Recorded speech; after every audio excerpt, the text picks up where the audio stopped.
क्या बिहार पुलिस में सरकारी नौकरी बनने का सपना देख रहे हैं? बीपीएससी ने निकाली है Bihar police ASI operation post का रिक्वायरमेंट है। अब कौन कौन सा पोस्ट है, इसमें कौन कौन सा फॉर्म आदि भर सकते हैं, योग्यता क्या, सिलेक्शन कैसे होगा, इस वीडियो में आपको पूरा सही और अपडेटेड और आसान तरीका बताने वाला, ताकि आप एक भी गलती ना कर पाए, आपको फॉर्म रिजेक्ट ना हो। वीडियो को अंत तक जरूर देखिए, क्योंकि आज मैं बताऊंगा वो जरूरी बात जो ज़्यादातर लोग मिस कर देते हैं। तो फ्रेंड्स, एएसआई का इंस्पेक्टर वाला जो फॉर्म आया उसको अप्लाई करने से पहले हम लोग आ जाएंगे बिहार पुलिस सब कोऑर्डिनेट सर्विस कमीशन पे। इसका मैंने लिंक जो है डिस्क्रिप्शन में डाल दूंगा, पिन कर दूंगा। तो यहाँ पे आने के बाद ये 3 स्टेप में होता है। एक रजिस्ट्रेशन में पेमेंट से, सेकंड है फिल एप्लीकेशन फॉर्म, और थर्ड है fill file application view application status. तो सबसे पहले वाले स्टेप पे हम लोग जाएंगे। यहाँ पे जो भी बेसिक डिटेल है, जैसे इससे रिलेटेड या जो भी आपका पेमेंट कटता है या मतलब उसका नोटिफिकेशन जो आता है वो सब डिटेल यहाँ पे अपना वो सब देख लेंगे अपने अकॉर्डिंग। सिंपल से नीचे आएंगे तो यहाँ पे टिक करेंगे, एक जो है डिक्लेरेशन फॉर्म है, इसको हम लोग टिक करेंगे और टिक करके यहाँ पे proceed to registration and payment पे क्लिक करेंगे। जैसे करेंगे तो यहाँ पे एक नया पेज खुल गया है जिसमें हमको अप्लीकेंट डिटेल भरना होता। अप्लीकेंट यानी कि जो रजिस्ट्रेशन करना होता, सबसे पहले रजिस्ट्रेशन होता है और पेमेंट होता है, उसके बाद फॉर्म आता। तो अप्लीकेंट डिटेल में सबसे पहले अप्लीकेंट नेम यानी कि स्टूडेंट का नाम डालेंगे यहाँ पर, फर्स्ट नेम से मिडिल नेम और सरनेम। फिर उसके बाद अप्लीकेंट नेशनलिटी चूज कर लेंगे, नेशनलिटी में इंडियन आता ही। फिर मोबाइल नंबर यहाँ पे एंटर करेंगे हम लोग। मोबाइल नंबर एंटर करने के बाद फिर नीचे आएंगे तो यहाँ पे आपका ईमेल एड्रेस है, ईमेल एड्रेस को हम फिल करेंगे और जो चालू ईमेल हो वही डालिए, क्योंकि बाद में प्रॉब्लम ना हो। फिर यहाँ पे डोमिसाइल ऑफ स्टेट आए कि आप बिहार से हैं तो यस कीजिए, बिहार से नहीं है तो नो कीजिए, अपने अकॉर्डिंग इसको देख लीजिए। फिर अगला जो आता है वो आता है कैटेगरी चूज करने का, यानी कि जो स्टूडेंट है वो किस कैटेगरी से आते हैं। जैसे बहुत सारा कैटेगरी ऑप्शन आता है, जैसे कि आपका बीसी हो गया, ईबीसी हो गया, ईडब्ल्यूएस हो गया, जनरल हो गया। तो अपने अकॉर्डिंग जो भी कैटेगरी है उस हिसाब से आप चूज कर लीजिए।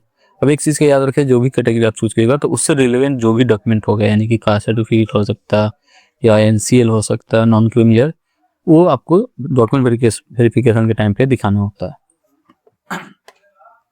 तो ये चीज़ आप पहले ही बनवा लीजिएगा। एनसीएल कैसे बनता है इसके लिए मैं वीडियो डाल दूंगा, आप कमेंट में बता दीजिएगा हमको।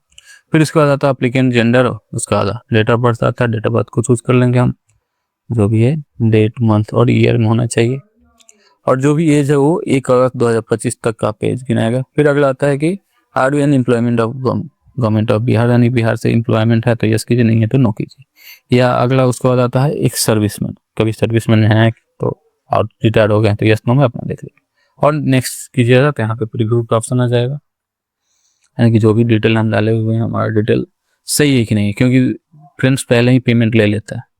तो अगर आपका डिटेल गलत हो पेमेंट कर दीजिएगा तो फिर नुकसान ही नुकसान है। तो अपना डिटेल एक बार बढ़िया से मिला लेंगे। सब सही है तो सिंपल सा डेकोरेशन पर क्लिक करेंगे, स्क्रॉल डाउन करके फिर इसके बाद हम कैप्चा को फिल करेंगे। कैप्चा को फिल करके और मेक पेमेंट का ऑप्शन रहता है, वहाँ पे कर सकते हैं। अगर सपोर्टेड मान लीजिए आपका डिटेल रॉन्ग है या एडिट करना है तो यहाँ पे नीचे एडिट एप्लीकेशन डिटेल रहता है, उसको भी हम लोग कर सकते हैं। तो जैसे ही हम लोग नेक्स्ट करेंगे तो ये 2 बार पूछेगा कि क्या ये डिटेल सही है, तो आप यस नो में अपना देख लीजिए जो भी डिटेल है। जैसे कीजिएगा तो यहाँ पे पेमेंट का ऑप्शन आ जाएगा। पेमेंट में बहुत सारा ऑप्शन आता है, जैसे debit credit card, SBI credit card, net banking, MPI wallet, जो भी आपके अकॉर्डिंग जो आपको सही लग रहा है उस हिसाब से अपना कर लीजिए। जैसे कि अगर यूपीआई से करना, क्यूआर कोड पे क्लिक करके आप क्यूआर कोड से आसानी से कर सकते हैं पेमेंट। यहाँ पे क्यूआर कोड आता, आप उसके स्कैन करके अपने मोबाइल से इसको पेमेंट करेंगे। चलिए मैं इसका पेमेंट करके और आगे दिखाता हूँ। यहाँ से जैसे आप मोबाइल से पेमेंट कीजिएगा कुछ समय बाद यहाँ पे जो है आपका यहाँ पे अपडेट होता होगा ऑटोमेटिक।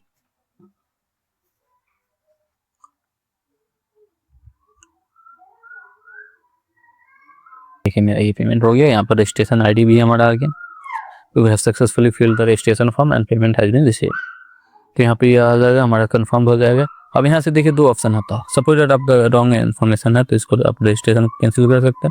सब सही है तो आगे का फॉर्म भरने के लिए proceed to fill application form पे क्लिक करेंगे और ओके पे क्लिक करें। ओके पे क्लिक करेंगे तो फिर यहाँ पे इंस्ट्रक्शन देगा फिलिंग फॉर्म के लिए, यानी कि जो भी रिलेटेड आगे जो फिल कीजिएगा उससे रिलेटेड जो भी इन्फॉर्मेशन यहाँ पे देता है। अब यहाँ से आसानी से देख सकते हैं क्या चाहे वो फोटो का हो या डॉक्यूमेंट का हो या एजुकेशनल डिटेल हो, सब देख सकते हैं। फिर यहाँ से डिक्लेरेशन पे टिक करके proceed to fill application form पे हम लोग क्लिक करेंगे।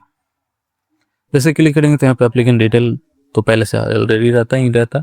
फिर इसके बाद जो है और उससे रिलेटेड, स्टूडेंट से रिलेटेड जो भी डिटेल है उसको डालना होता है। जैसे कि सबसे पहले हम लोग फादर्स नेम डालेंगे, जो कि स्टूडेंट का फादर्स नेम है उसके यहाँ पे हम लोग फिल करेंगे। फिर मदर्स नेम आता है, मदर्स नेम हम लोग फिल करेंगे। उसके बाद मैटरनल स्टेटस है, यानी कि जो स्टूडेंट है शादीशुदा है, अनमैरिड है, डिवोर्स है, जो भी अपने अकॉर्डिंग जो है उसको फिल कर लीजिए। फिर एक आइडेंटिटी कार्ड नंबर होता है, यानी कि कोई भी कार्ड आप सोच सकते हैं, Aadhaar card, voter card, PAN card, passport, driving licence, ration card, birth certificate, कुछ भी जो भी आप उसमें से चूज करते हो उसका जो कार्ड नंबर होता है उसको यहाँ पे फिल करना होता है। सिंपल से यहाँ पे हम फिल कर लेंगे। फिर एक आता है आइडेंटिफिकेशन मार्क, यानी कि पहचान चिन्ह, यानी आपके बॉडी में जो भी मार्क है, यानी कट मार्क है, तिल है, जो भी है उसका फिल कर लेंगे।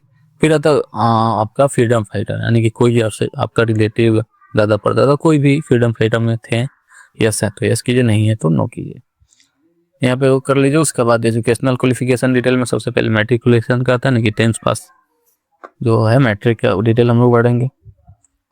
सबसे पहले हम लोग भरेंगे यहाँ पे मैट्रिक में कौन कौन सा डिटेल आता है ये पहले सुन लीजिए। जैसे कि यहाँ पे सबसे पहले आपका आएगा name of university and institute name, उसको फिल करेंगे, यानी कि आप जब मैट्रिक का वो कहाँ से पास किए, जैसे बिहार बोर्ड हो गया, CBSE हो गया, या दूसरे स्टेट का कोई भी बोर्ड हो गया, वो भी जो भी है अपना अकॉर्डिंग जो है उसको चूज करेंगे, यहाँ पे फिल करेंगे सभी।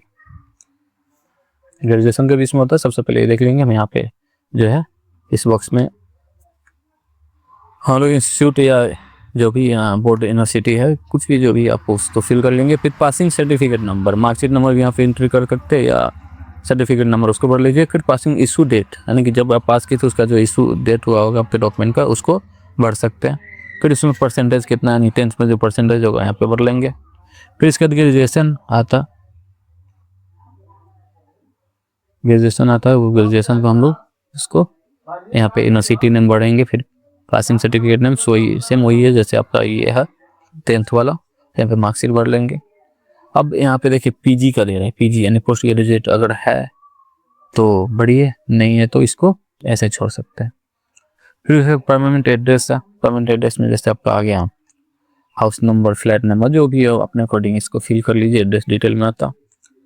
फिर स्ट्रीट मोहल्ला, यानी कि आपका गांव का नाम क्या है उसको भर लीजिए, जो भी अपना मोहल्ला है। यहाँ फिर से टाउन नेम या विलेज नेम आता है उसको यहाँ पे फिल कर लेंगे।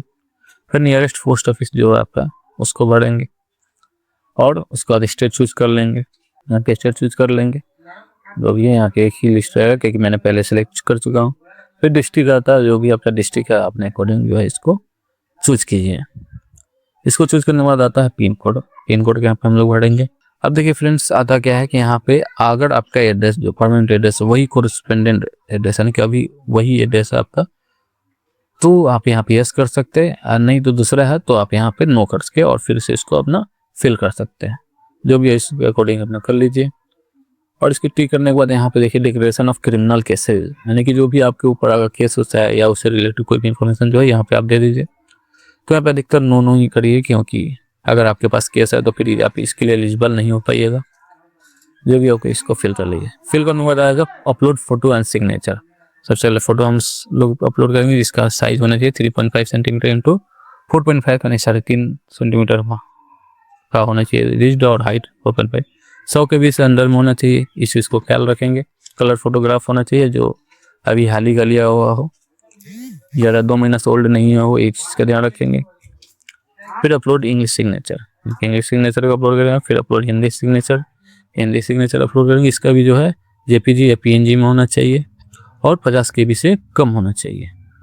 जैसे ये सब हम लोग फिल करके और प्रोसीड बटन पर हम लोग क्लिक करेंगे तो यहाँ का हमारा सारा डिटेल जो है प्रीव्यू के लिए आ जाएगा। नहीं जो भी डिटेल हम एक बार बढ़िया से प्रीव्यू कर लेंगे हमारा सब सही है कि नहीं है, ठीक है दोस्त। और यहाँ पे जो भी अपना डिटेल है एक बार बढ़िया से मिला लीजिए, क्योंकि एक बार ये आपका हो जाएगा तो फिर उसको कैंसिल नहीं कर सकते हैं। सब डिटेल सही है तो यहाँ पे आप टिक करके कैप्चा फिल कर दीजिए और सबमिट कीजिए। तो गलत है तो वहाँ पे रीड डिटेल पर करके और फिर से उसको फिल कर सकते हैं, अपडेट कर सकते हैं। चलिए मैं जो डिटेल है सही है तो हम यहाँ पे कैप्चा को फिल करेंगे और कैप्चा को फिल करके उसका यहाँ पे सबमिट एप्लीकेशन फॉर्म पर क्लिक करें। तो यहाँ पे आप सब कुछ लेगा, वेरीफाई कर लिया डिटेल और जो भी है सही है। जैसे आप ओके कीजिएगा, 2 बार पूछेगा तो यहाँ पे हमारा जो है एप्लीकेशन प्रोविजनली सबमिटेड हो जाएगा। यहाँ से प्रिंट एक्नॉलेजमेंट हम लोग प्रिंट कर सकते हैं। बस ये आसान सा प्रक्रिया, इसको आप अपनाइए और अपना फॉर्म भरिए। चलिए धन्यवाद, मिलते हैं अगले वीडियो में। तब तक हमारे वीडियो को लाइक कीजिए, हमारा चैनल सब्सक्राइब कीजिए।